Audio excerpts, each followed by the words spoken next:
हाँ जी, नमस्ते। आज हम लांगराज मध्यमान प्रमेय जो कल हमने पढ़ी थी, लांगराज मध्यमान प्रमेय पे बेस्ड कुछ प्रॉब्लम्स दे रखी है आपकी बुक में। 3 प्रॉब्लम्स हम यहाँ डिस्कस करेंगे। फर्स्ट प्रॉब्लम ये दे रखी, सेकंड, थर्ड, तीनों प्रॉब्लम्स को सॉल्व करके देखते हैं किस प्रकार से लांगराज मध्यमान प्रमेय का प्रयोग किया जाता है। और सबसे पहला जो क्वेश्चन दे रखा है आप लोगों को, इसमें सब में आपको चेक करना है कि लांगराज जो मीन वैल्यू थ्योरम है, लांगराज मीन वैल्यू थ्योरम एप्लीकेबल है। अगर एप्लीकेबल है तो उसके लिए जो थीटा की वैल्यू है या सी की वैल्यू है वो फाइंड आउट करनी है। तो सबसे पहले हम क्या करते हैं, सबसे पहले एग्जांपल नंबर फर्स्ट ले लेते हैं।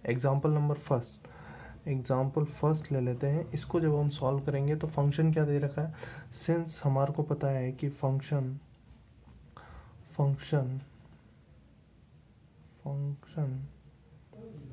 एफ जो फंक्शन दे रखा है ये क्या है, since function F x polynomial है, ये पॉलिनोमियल है, एक तरह का फंक्शन पॉलिनोमियल है, बहुपद तथा प्रत्येक बहुपद क्या होता है, प्रत्येक बहुपद वास्तविक संख्याओं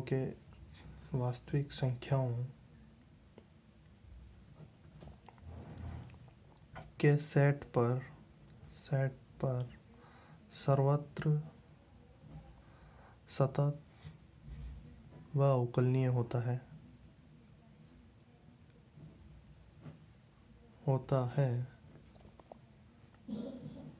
अतः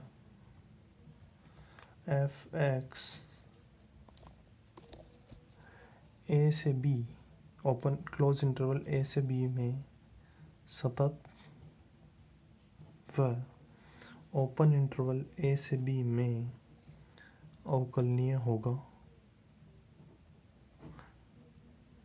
अवकलनीय है, दोनों कंडीशन लांगराज मध्यमान प्रमेय की यही दो कंडीशन है कि ए से बी ओपन क्लोज इंटरवल में सतत और ओपन इंटरवल में डिफरेंशिएबल होना चाहिए।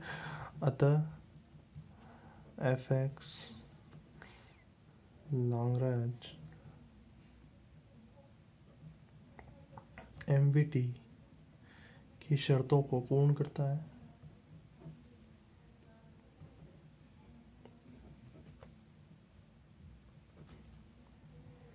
अतः हम कह सकते हैं, अतः क्या लिख सकते हैं, F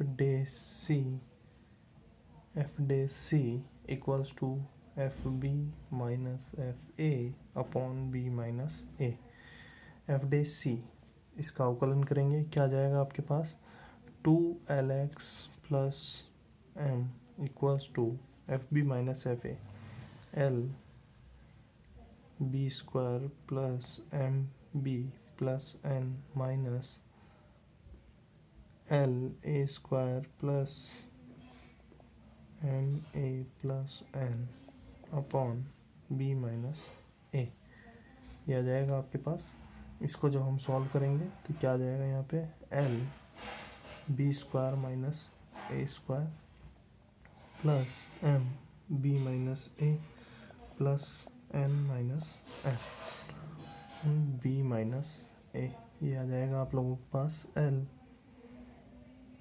B plus a plus m, दोनों तरफ से क्या कॉमन आ जाएगा, बी माइनस ए कॉमन आ जाएगा, अपॉन नीचे भी बी माइनस ए, दोनों एक दूसरे से कैंसिल आउट। इधर क्या आ जाएगा, 2lx plus M, L x नहीं सी, ठीक है, ये आ जाएगा सी।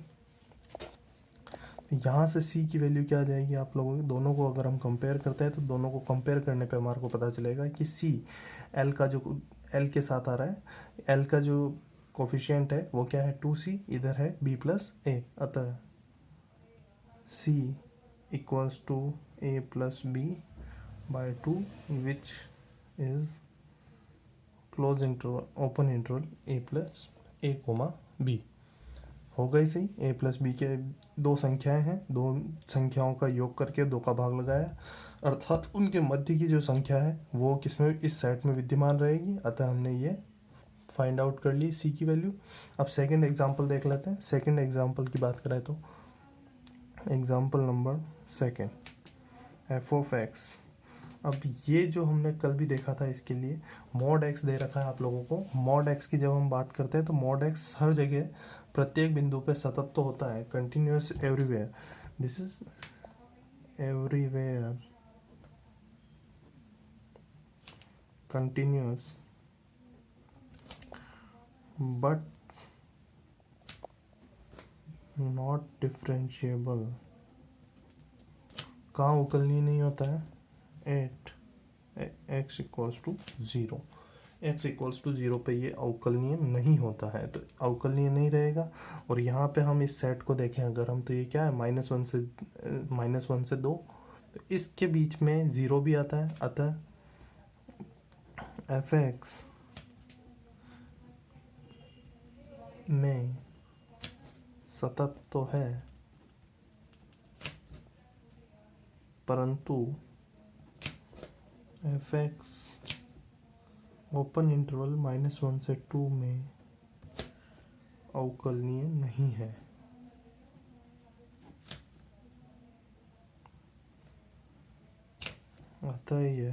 अतः फलन लाग्रांज एमवीटी की शर्तों का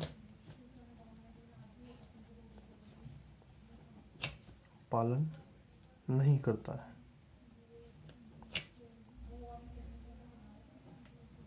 ये सेकंड एग्जांपल कंप्लीट। दो एग्जांपल हो गए हमारे पास। फर्स्ट एग्जांपल फिर से देख लेते हैं। क्या फंक्शन दे रखा है? फंक्शन ये दे रखा है L x square plus M x plus N. X कहाँ से बिलोंग करता है? ए से बी के बीच में, क्लोज इंटरवल ए से बी के बीच में। इसको देख लेते हैं कि फंक्शन हमारे को पता है ये बहुपद है। बहुपद पॉलिनोमियल है तथा प्रत्येक बहुपद क्या होता है? वास्तविक संख्याओं के सेट पर सर्वत्र है, एवरीवेयर कंटिन्यूस, एवरीवेयर डिफरेंशिएबल होता है। अतः एफ एक्स जो है क्लोज इंटरवल ए बी में भी कंटिन्यूस होगा और ओपन इंटरवल ए बी में अवकलनीय होगा। अतः एफ एक्स क्या हो जाएगा? लाग्रांज एमवीटी। लाग्रांज एमवीटी हमने पढ़ी थी कल। लाग्रांज एमवीटी के हिसाब से लाग्रांज एमवीटी के लिए दो ही कंडीशंस होती है। First, close interval A B में कंटिन्यूस होना चाहिए, ओपन इंटरवल ए बी में अवकलनीय होना चाहिए। ये शर्तों को पूर्ण कर रहा है। अतः हम एफ डे सी, एक सी को इस तरह से ज्ञात कर सकते हैं। सी को किस प्रकार से ज्ञात कर सकते हैं कि f dash c equals to F B minus F a upon b minus ए।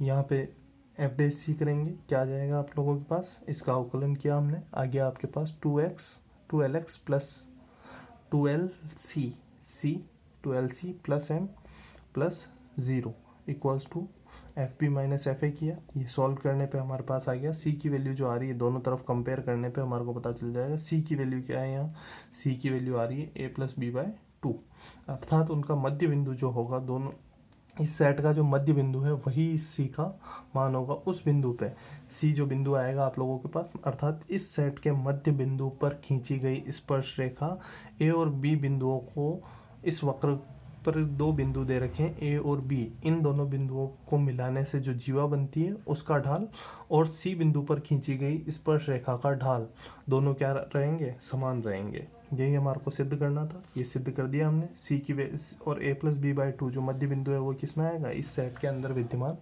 रहेगा। सेकंड हो गया हमारे पास। सेकंड एग्जांपल, ये एवरीवेयर कंटिन्यूस है पर not differentiable at x equals to 0। X equals to 0 पे ये डिफरेंशिएबल नहीं होता है, अतः ये लाग्रांज मध्यमान प्रमेय की शर्तों को कंप्लीट नहीं कर रहा है। अतः ये इसमें हम सी की वैल्यू नहीं ज्ञात कर सकते हैं। अतः इसमें सी का मान नहीं ज्ञात किया जा सकता है। थर्ड देख लेते हैं हम।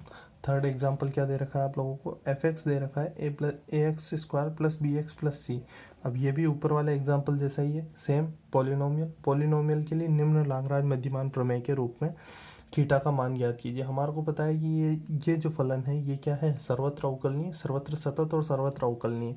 और इसने ये एक और कंडीशन दे रखी है यहाँ पे आप लोगों को कि F x plus H equals to F x plus H F dash x plus theta H. कुछ नहीं करना है इसमें। एफ एक्स प्लस एच, एक बार आपको इस फलन में क्या रखना है, एक्स की जगह एक्स प्लस एच, दूसरी बार एक्स, और तीसरी बार रखना है एक्स प्लस थीटा एच। तीनों को कम पे इस समीकरण में मान रख देंगे। इक्वेशन में मान रखते ही आप लोगों के पास वैल्यूज आ जाएगी थीटा की। देख लेते हैं एक बार।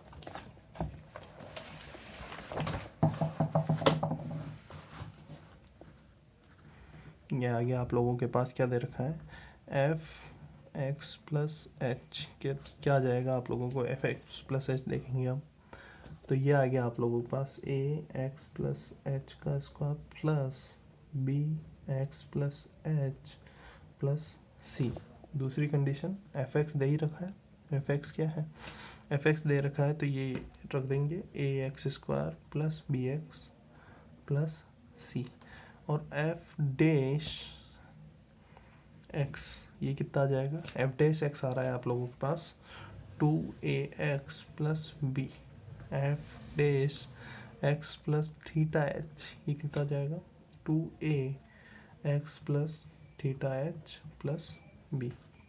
सारे मान इस समीकरण में रख देंगे, क्या आ जाएगा, F x plus H, A x plus H का square plus B x plus H plus C equals to A x square plus B x plus C plus H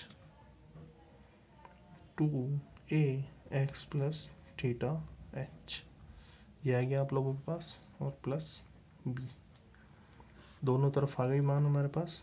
इसको ओपन किया, a x square plus 2hx प्लस h square plus B x plus H plus C equals to A x square plus B x plus C plus 2ax h plus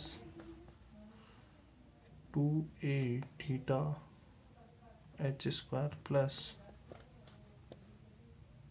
b h. यहाँ जब हम solve करेंगे a x square cancel out हो जाएंगे, उसके बाद H square आ रहा है, एच स्क्वायर कहाँ पे आ रहा है, कहीं नहीं है। इसके बाद और आएगा आप लोगों के पास 2ax, ये इससे कैंसिल हो जाएगा, दो टर्म्स कैंसिल। तीसरी टर्म बी एक्स ये भी कैंसिल हो जाएगा, सी ये भी कैंसिल आउट हो जाएगा। बचेगा क्या आप लोगों के पास, केवल ये वाली जो टर्म बचेगी यही एक टर्म बचेगी, बाकी बी एच ये भी कैंसिल आउट हो जाएगा। तो इधर का क्या किसके बराबर आ जाएगा, A H square equals to 2a theta H square. Theta की वैल्यू क्या आ जाएगी, यहाँ से एक सॉल्व किया इन सबको, ये आ गया आपके पास थीटा इक्वल्स टू 1/2। तो अतः थीटा का मान हमने ज्ञात कर लिया, और थीटा कहाँ से कहाँ तक बिलोंग करना चाहिए, which belongs to 0 to 1। Theta की वैल्यू कहाँ से कहाँ तक बिलोंग करनी चाहिए, 0 से 1 के बीच में, ये 0 से 1 के बीच में हो गया। Thank you.